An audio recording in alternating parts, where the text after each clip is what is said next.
तो આપણે અર્થશાસ્ત્ર વિષયની શરૂઆત કરીએ એમાં સૌ પ્રથમ આ વિષય આપણા માટે નવો નથી. અર્થશાસ્ત્ર વિષય છે જે આપણા માટે નવો વિષય નથી, કારણ કે અર્થશાસ્ત્ર વિષયની શરૂઆત, અર્થશાસ્ત્ર વિષયનો પ્રારંભ જે સામાજિક વિજ્ઞાન વિષય જે તમે 10 ધોરણ સુધી ભણીને આવ્યા છો એમાંથી અર્થશાસ્ત્રની શરૂઆત થયેલી છે. એટલે 10મા ધોરણની અંદર આમાંથી ઘણા બધા ચેપ્ટરો 11-12ના એવા છે કે જે તમે 10મા ધોરણની અંદર ભણી ચૂક્યા છો. એટલે પહેલી બાબત આપણે એ નિશ્ચિત બની જવાનું છે કે અર્થશાસ્ત્ર વિષય આપણા માટે નવો વિષય નથી. કોમર્સના 7 વિષયોમાં ઘણા બધા વિષયો તમારા માટે નવા હશે, પણ અર્થશાસ્ત્ર વિષય છે જે આપણા માટે નવો વિષય નથી. જે 9મું ધોરણ છે, 8મું ધોરણ છે, 10મું ધોરણ છે, એની અંદર સામાજિક વિજ્ઞાન વિષય તમે જે ભણીને આવ્યા છો એમાં ઇતિહાસ, ભૂગોળ, અર્થશાસ્ત્ર અને નાગરિક શાસ્ત્ર આવા 4 વિભાગ સામાજિક વિજ્ઞાન વિષયની અંદર તમે ભણીને આવ્યા છો.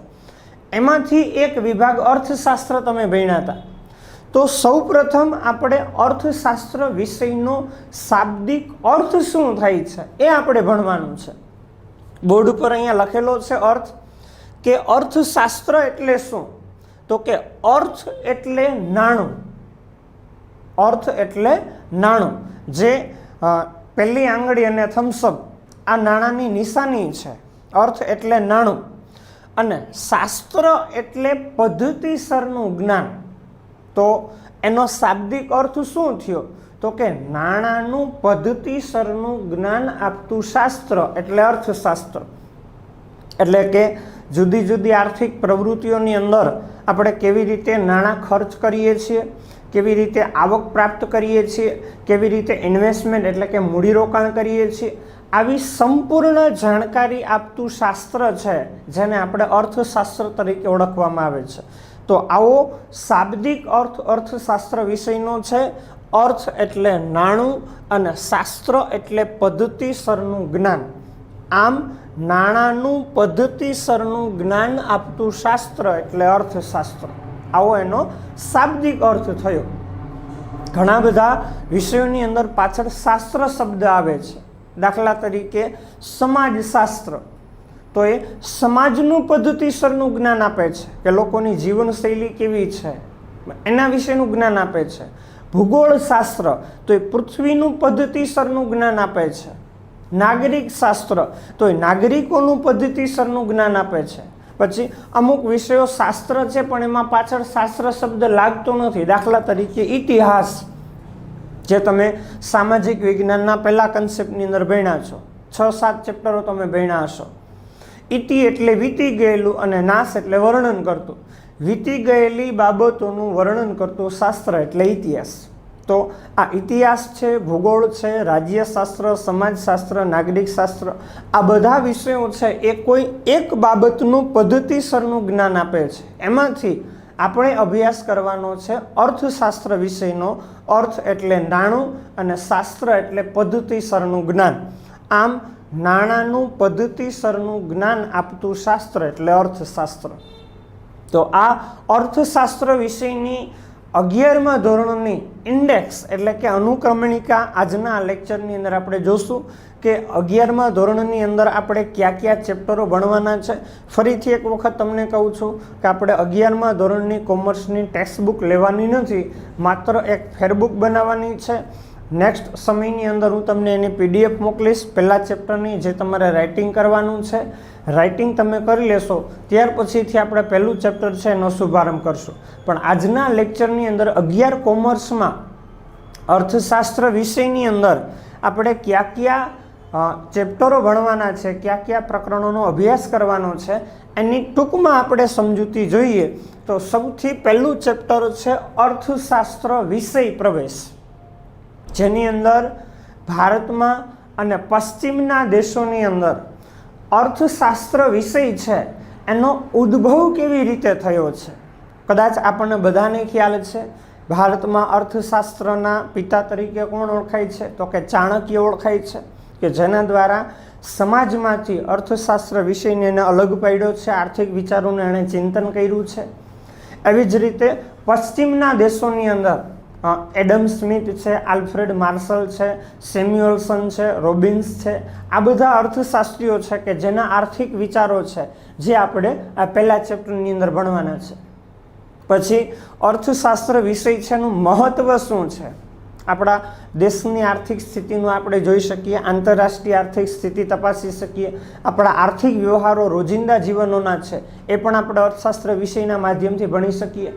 તો આવું પહેલું ચેપ્ટર છે અર્થશાસ્ત્ર વિષય પ્રવેશ, જેની અંદર આપણે જોવાનું છે કે અર્થશાસ્ત્ર વિષયનો ઉદ્ભવ, એની શરૂઆત કેવી રીતે થઈ છે, એનું મહત્વ શું છે. પછી બીજું ચેપ્ટર આપણે ભણવાનું છે મૂળભૂત ખ્યાલો અને સંકલ્પનાઓ, જેની અંદર અમુક એવા શબ્દો છે કે જેનો ઊંડાણપૂર્વક આપણે અભ્યાસ કરવાનો છે. દાખલા તરીકે વસ્તુ કોને કહી શકાય, સેવા કોને કહી શકાય, પછી સંપત્તિ કોને કહી શકાય, સંપત્તિના પ્રકારો કયા કયા છે, સંપત્તિની લાક્ષણિકતાઓ કઈ કઈ છે.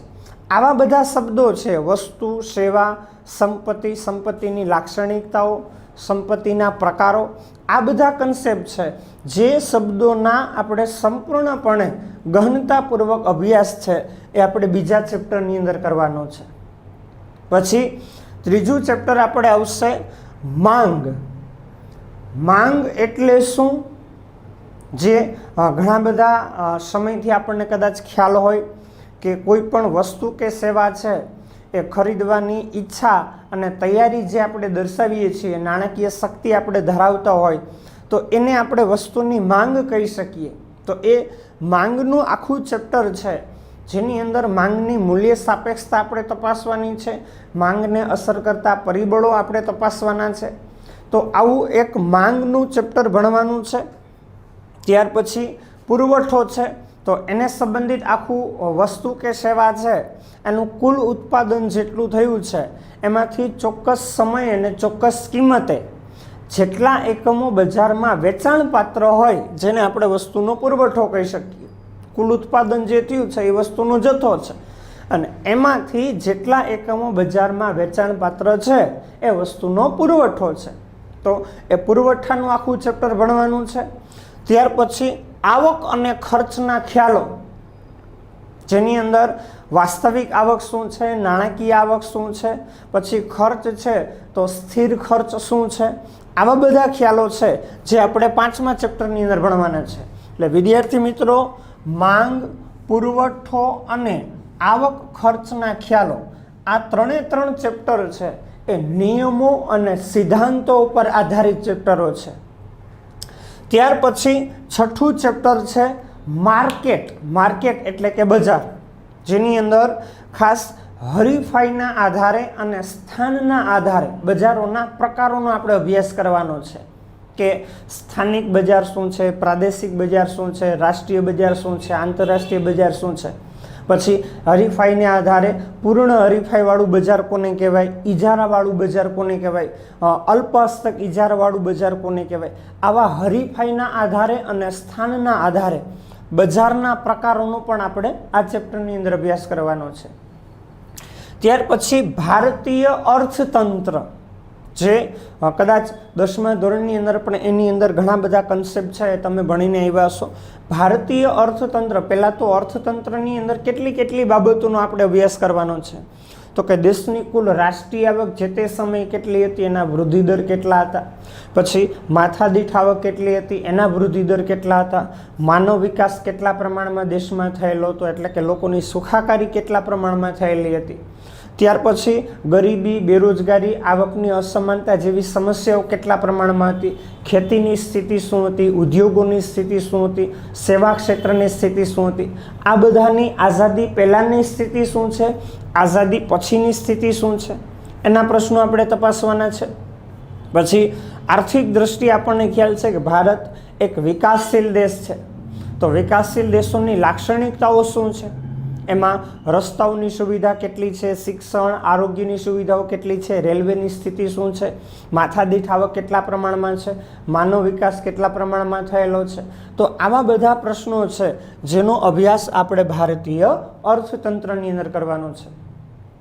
ત્યાર પછી 8મું ચેપ્ટર છે આર્થિક સુધારાઓ, જેની અંદર ખાસ તમને યાદ હશે કે તમે 3 કન્સેપ્ટ 10મા ધોરણની અંદર ભણીને આવ્યા છો.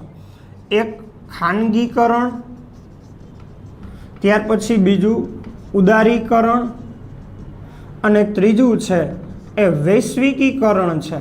આ 3 કન્સેપ્ટ છે કે જેનું તમે 10મા ધોરણની અંદર પણ અભ્યાસ કર્યો છે. તો એ 3ની પ્રક્રિયાઓ કેવી રીતે થાય છે, ભારતની અંદર એની અસરો શું થઈ છે, અને એ 3 આર્થિક સુધારા છે એ ભારતે શા માટે અપનાવવાની જરૂરિયાત ઊભી થઈ છે.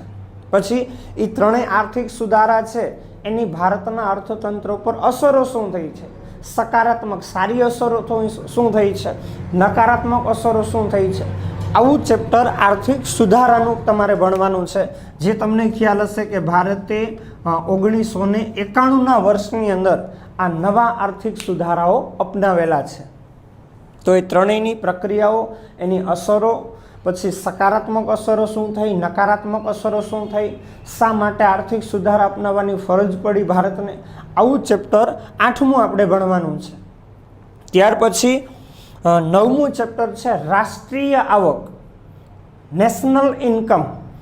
તો રાષ્ટ્રીય આવકની અંદર દેશનું કુલ ઉત્પાદન છે એનું નાણાકીય મૂલ્ય કે જેને આપણે સામાન્ય રીતે રાષ્ટ્રીય આવક તરીકે ઓળખીએ છીએ, કે દેશ પાસે જે પ્રાપ્ય ઉત્પાદનના સાધનો છે, જમીન, મૂડી, શ્રમ, નિયોજકો, આ બધા ઉત્પાદનના સાધનોનો દેશ ઉપયોગ કરે અને એના દ્વારા જે અંતિમ સ્વરૂપની એટલે કે પ્રત્યક્ષ વપરાશમાં લઈ શકાતી હોય એવી તમામ જે વસ્તુ સેવાઓનું ઉત્પાદન થાય અને એના જે નાણાકીય મૂલ્ય મળે છે, જેને આપણે દેશની નેશનલ ઇન્કમ એટલે કે રાષ્ટ્રીય આવક તરીકે ઓળખીએ છીએ. તો એ રાષ્ટ્રીય આવકના ખ્યાલ આપણે ભણવાના છે કે ચોખ્ખી રાષ્ટ્રીય આવક શું છે, બરાબર. જીએનપી છે, એનએનપી છે, જીડીપી છે, આ બધા ખ્યાલનો આપણે અભ્યાસ કરવાનો છે. ત્યાર પછી એ રાષ્ટ્રીય આવક છે એ ગણતરીની પદ્ધતિઓ કઈ કઈ છે, આવક પદ્ધતિ છે, ખર્ચ પદ્ધતિ છે, ઉત્પાદન પદ્ધતિ છે, આ બધી પદ્ધતિઓનો અભ્યાસ કરવાનો છે. પછી રાષ્ટ્રીય આવકની જ્યારે ગણતરી થાય છે તો એમાં મુશ્કેલીઓ કઈ કઈ ઊભી થાય છે, કઈ કઈ આવકને, કયા ખર્ચને આપણે ધ્યાનમાં નથી લઈ શકતા, અથવા તો કયા ખર્ચને એમાં એડ કરવામાં આવે છે, એમાં ઉમેરવામાં આવે છે, કઈ આવકને ઉમેરવામાં આવે છે, કઈ આવકોને નથી ધ્યાનમાં લેવામાં આવતી, અથવા કઈ આવકો જાણી શકાતી નથી. તો આવી બધી બાબતો છે જેનો અભ્યાસ આપણે રાષ્ટ્રીય આવકના ચેપ્ટરની અંદર કરવાનો છે. ત્યાર પછી 10મું ચેપ્ટર છે અંદાજપત્ર, જેને આપણે બજેટ તરીકે ઓળખીએ છીએ. એટલે કે વર્ષની આવક અને જાવક દર્શાવતું હિસાબી સરવૈયું છે, જેને આપણે બજેટ તરીકે ઓળખીએ છીએ, જેનો આપણને ખ્યાલ છે કે નાણામંત્રી દ્વારા બજેટ તૈયાર કરવામાં આવે છે, બહાર પાડવામાં આવે છે. તો એ બજેટના ચેપ્ટરનો આપણે અભ્યાસ કરવાનો છે. અને ત્યાર પછી છેલ્લું ચેપ્ટર છે આર્થિક વિચારો, જે આર્થિક પ્રવૃત્તિઓ છે કે જેની અંદર ઉદ્યોગ ક્ષેત્ર હોય, સેવા ક્ષેત્ર હોય, એ તમામ ક્ષેત્રની પ્રવૃત્તિઓનો દેશના બધા જ વર્ગ સુધી લાભ મળે, આવા ગાંધીજીના આર્થિક વિચારો છે, જેનો આપણે આ ચેપ્ટરની અંદર અભ્યાસ કરવાનો છે. તો આવું 11મા ધોરણનું અર્થશાસ્ત્ર વિષય છે જેનો આપણને અભ્યાસક્રમ દર્શાવ્યો છે. આ અનુક્રમણિકા જે હું તમને પીડીએફની અંદર ફરીથી મોકલી દઈશ. સૌપ્રથમ અનુક્રમણિકા એટલે કે ઇન્ડેક્સ તમે લખી લેજો. ત્યાર પછીથી પહેલા ચેપ્ટરની હું તમને પીડીએફ મોકલીશ.